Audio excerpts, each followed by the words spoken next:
ଆପଣଙ୍କର ଯଦି କୁମ୍ଭ ରାଶି ହୋଇଥାଏ ତେବେ ଏହି ଭିଡ଼ିଓଟିକୁ ଥରେ ମାତ୍ର ଶେଷ ପର୍ଯ୍ୟନ୍ତ ଦେଖନ୍ତୁ।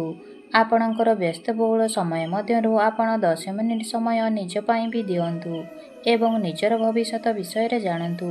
କାହିଁକି ନା କୁମ୍ଭ ରାଶିର ବ୍ୟକ୍ତିବିଶେଷମାନଙ୍କର ଜୀବନ ଏହି ଗଣେଶ ପୂଜା ଠାରୁ ବଦଳିବାକୁ ଯାଉଅଛି। କାରଣ ଗ୍ରହ ନକ୍ଷତ୍ରମାନଙ୍କର ଚଳନରେ ଗୋଟେ ବହୁତ ବଡ଼ ପରିବର୍ତ୍ତନ ହେବାକୁ ଯାଉଅଛି।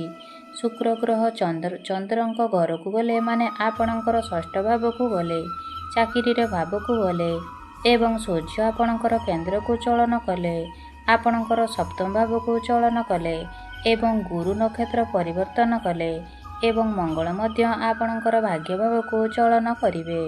ତ କେନ୍ଦ୍ର ତ୍ରିକୋଣ ରାଜଯୋଗର ନିର୍ମାଣ ହେବାକୁ ଯାଉଅଛି।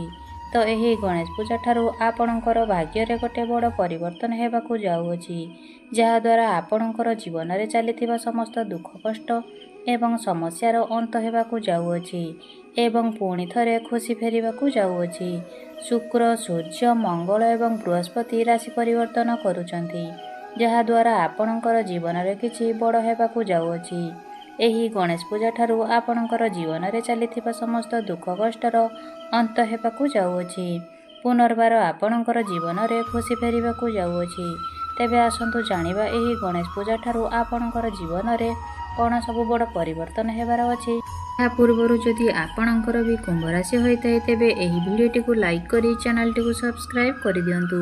ଦେଖନ୍ତୁ, ପୂର୍ବରୁ ଆପଣଙ୍କର ସ୍ୱାସ୍ଥ୍ୟ ଖରାପ ରହୁଥିଲା। ଶୁକ୍ର ଆପଣଙ୍କର ଷଷ୍ଠ ଭାବକୁ ଚଳନ କରିବେ, ଚାକିରିର ଭାବକୁ ଚଳନ କରିବେ। ପୂର୍ବରୁ ଆପଣଙ୍କର ଚାକିରି ଜନିତ ସମସ୍ୟା ଦେଖା ଦେଉଥିଲା, ବହୁତ ଅଧିକ ଆର୍ଥିକ ସମସ୍ୟା ଦେଖା ଦେଉଥିଲା, ଧନ ଜନିତ ସମସ୍ୟା ଦେଖା ଦେଉଥିଲା। କରଜର ମାୟାଜାଲରେ ଆପଣ ଫସି ଯାଇଥିଲେ। ଆପଣ ଋଣ ନେଇଥିଲେ କିନ୍ତୁ ଋଣକୁ ଶୁଝି ପାରୁନଥିଲେ। ଋଣର ଭାର ଆପଣଙ୍କ ଉପରେ ବଢ଼ି ଯାଇଥିଲା। ଗୃହ ପରିବାରରେ ଖୁସିର ବାତାବରଣ ନଥିଲା। ଶିକ୍ଷା କ୍ଷେତ୍ରର ସମସ୍ୟା ଦେଖା ଦେଉଥିଲା। ଆପଣଙ୍କର ଅନ୍ନେସେସରି ଖର୍ଚ୍ଚ ହେଉଥିଲା। ସମାଜରେ ଆପଣଙ୍କର ମାନ ସମ୍ମାନ ନଥିଲା। ଆପଣଙ୍କୁ ଚାକିରିଟିଏ ପ୍ରାପ୍ତି ହୋଇପାରୁନଥିଲା। ସନ୍ତାନ ସନ୍ତତି ପାଇଁ ଆପଣ ଚିନ୍ତିତ ଥିଲେ। ଆପଣଙ୍କର ବେପାର ବାଣିଜ୍ୟରେ ଲସ୍ ହେଉଥିଲା। ପ୍ରେମ ଜୀବନରେ ମଧ୍ୟ ସମସ୍ୟା ଦେଖା ଦେଉଥିଲା। ତେବେ ଏହିଭଳି ଯାହା ବି ସମସ୍ୟା ଆପଣଙ୍କ ଜୀବନରେ ଚାଲିଥିଲା ତାହା ଏହି ଗଣେଶ ପୂଜା ଠାରୁ ଦୂର ହେବାକୁ ଯାଉଅଛି। ଆପଣଙ୍କର ଜୀବନରେ ପୁଣି ଥରେ ଖୁସି ଫେରିବାକୁ ଯାଉଅଛି। ଆପଣଙ୍କର ଜୀବନରେ ନୂତନ ସୂର୍ଯ୍ୟୋଦୟ ହେବାକୁ ଯାଉଅଛି। ଦେଖନ୍ତୁ, ସର୍ବପ୍ରଥମେ ତ ଶୁକ୍ର ଆପଣଙ୍କର ଷଷ୍ଠ ଭାବକୁ ଚଳନ କରୁଛନ୍ତି ଏବଂ ଷଷ୍ଠ ଭାବରେ ଶୁକ୍ର ଏବଂ ବୁଧ ଲକ୍ଷ୍ମୀ ନାରାୟଣ ରାଜଯୋଗର ନିର୍ମାଣ କରୁଛନ୍ତି। ଷଷ୍ଠ ଭାବ ଆପଣଙ୍କର ରୋଗ ଋଣ ଏବଂ ଶତ୍ରୁର ଭାବ ହୋଇଥାଏ ଏବଂ ଆପଣଙ୍କର ଚାକିରିର ଭାବ ହୋଇଥାଏ। ଯେଉଁ ବ୍ୟକ୍ତିବିଶେଷମାନେ ବେରୋଜଗାର ଥିଲେ, ଯେଉଁମାନଙ୍କ ପାଖରେ କୌଣସି ଚାକିରି ବାକିରି ନଥିଲା, ତ ସେମାନଙ୍କୁ ଏହି ଗଣେଶ ପୂଜା ପରେ ଚାକିରି ମିଳିବାର ବହୁତ ଅଧିକ ସମ୍ଭାବନା ବନୁଅଛି। ଆପଣ ଚେଷ୍ଟା ଜାରି ରଖନ୍ତୁ। ସମସ୍ତ ଇଣ୍ଟରଭ୍ୟୁରେ ଆପଣଙ୍କୁ ସଫଳତା ପ୍ରାପ୍ତି ହେବ। ବୁଧ ଏବଂ ଶୁକ୍ର ଏଠାରେ ବସି ଆପଣଙ୍କୁ କରଜର ମାୟାଜାଲରେ ମୁକ୍ତ କରିବେ।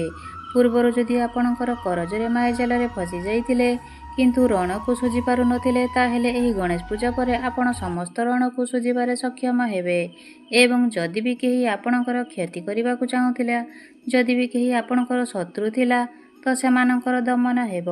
କେହି ବି ଆପଣଙ୍କର କିଛି କ୍ଷତି କରିପାରିବେ ନାହିଁ। ଏହାପରେ ସୂର୍ଯ୍ୟ ଆପଣଙ୍କର ସପ୍ତମ ଭାବ ନିଜର ସ୍ୱରାଶିକୁ ଚଳନ କରୁଛନ୍ତି ଏବଂ ସପ୍ତମ ଭାବ ଆପଣଙ୍କର ଦାମ୍ପତ୍ୟ ଜୀବନ, ଆପଣଙ୍କର ବେପାର ବାଣିଜ୍ୟର ଭାବ ହୋଇଥାଏ। ଏହି ଗଣେଶ ପୂଜା ପରେ ଯେଉଁ ବ୍ୟକ୍ତିବିଶେଷମାନେ ବେପାରରେ ଅଛନ୍ତି, ବେପାର ବାଣିଜ୍ୟ କରୁଛନ୍ତି, ସେମାନଙ୍କୁ ସେମାନଙ୍କର ବେପାର ବାଣିଜ୍ୟରେ ଉନ୍ନତି ଦେଖିବାକୁ ମିଳିବ। ଆପଣ ନିଜେ ଦେଖିବେ ଏହି ଗଣେଶ ପୂଜା ପରେ ଆପଣଙ୍କର ବେପାର ବାଣିଜ୍ୟରେ କିଛି ନା କିଛି ଗ୍ରୋଥ ଅବଶ୍ୟ ଦେଖିବାକୁ ପାଇବେ। ଆପଣଙ୍କର ଆମଦାନୀରେ ବୃଦ୍ଧି ହେବ।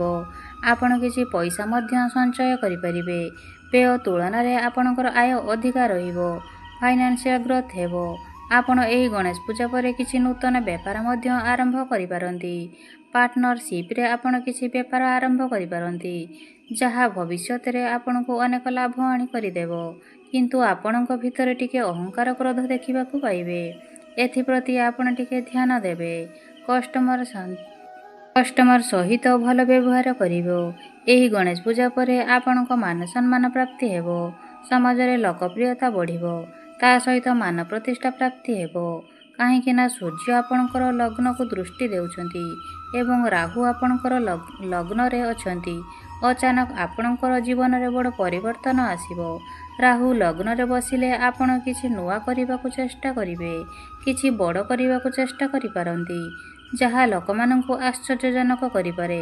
ଦେଖନ୍ତୁ, ଦେବଗୁରୁ ବୃହସ୍ପତି, ଯିଏକି ଦେବତାମାନଙ୍କର ଗୁରୁ, ନକ୍ଷତ୍ର ପରିବର୍ତ୍ତନ କରି ପୁନର୍ବଶଃ ନକ୍ଷତ୍ରରେ ପ୍ରବେଶ କରୁଛନ୍ତି। ଆପଣଙ୍କୁ ଉତ୍ତମ ଫଳ ମିଳିବାକୁ ଯାଉଅଛି। ଏହା ସହିତ ଗୁରୁ ଆପଣଙ୍କର ପଞ୍ଚମ ଭାବରେ ଅଛନ୍ତି, ତ ଆପଣଙ୍କର ଭାଗ୍ୟ ଚମକିବାକୁ ଯାଉଅଛି। ପଞ୍ଚମ ଭାବ ଆପଣଙ୍କର ପ୍ରେମ ଜୀବନ ଏବଂ ଶିକ୍ଷା କ୍ଷେତ୍ରର ଭାବ ହୋଇଥାଏ। ତ ଏହି ଗଣେଶ ପୂଜା ପରେ ପ୍ରେମ ଜୀବନରେ ଆପଣଙ୍କୁ ସଫଳତା ପ୍ରାପ୍ତି ହେବ।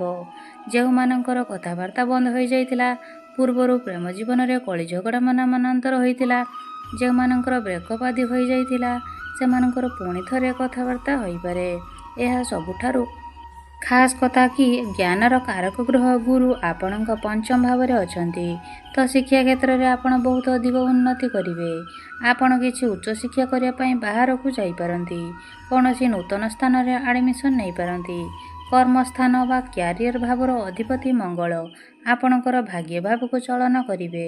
ତ ଏହି ଗଣେଶ ପୂଜା ପରେ ଭାଗ୍ୟ ଆପଣଙ୍କର ଉଜ୍ଜ୍ୱଳ ହେବାକୁ ଯାଉଅଛି। ସମସ୍ତ କର୍ମରେ ଭାଗ୍ୟ ଆପଣଙ୍କର ସାଥ ଦେବ। କମ୍ ପରିଶ୍ରମରେ ଆପଣଙ୍କୁ ବହୁତ ଅଧିକ ସଫଳତା ପ୍ରାପ୍ତି ହେବ। ଆପଣ କିଛି ବଡ଼ କାର୍ଯ୍ୟ କରିପାରନ୍ତି, ବଡ଼ ଇନଭେଷ୍ଟମେଣ୍ଟ କରିପାରନ୍ତି। ଆପଣଙ୍କର ଗୃହରେ କୌଣସି ଶୁଭ ମାଙ୍ଗଳିକ କାର୍ଯ୍ୟର ଆୟୋଜନ ମଧ୍ୟ ହୋଇପାରେ। ଯେଉଁମାନେ ବିଦେଶ ଯିବାକୁ ଚାହୁଁଥିଲେ, ସେମାନଙ୍କର ମନସ୍କାମନା ନିଶ୍ଚିତ ପୂର୍ଣ୍ଣ ହେବ। ଦେଖନ୍ତୁ, କ୍ୟାରିୟର ଭାବର ଅଧିପତି ଭାଗ୍ୟ ଭାବରେ ପ୍ରବେଶ କରୁଛନ୍ତି, ତ କ୍ୟାରିୟର କ୍ଷେତ୍ରରେ ଭାଗ୍ୟ ଆପଣଙ୍କର ସାଥ ଦେବ। ଆପଣ କିଛି ଭୂମି, ଜମି, ପ୍ରପର୍ଟି କିମ୍ବା ନୂତନ ଗୃହ ଇତ୍ୟାଦି ନିର୍ମାଣ କରିପାରନ୍ତି।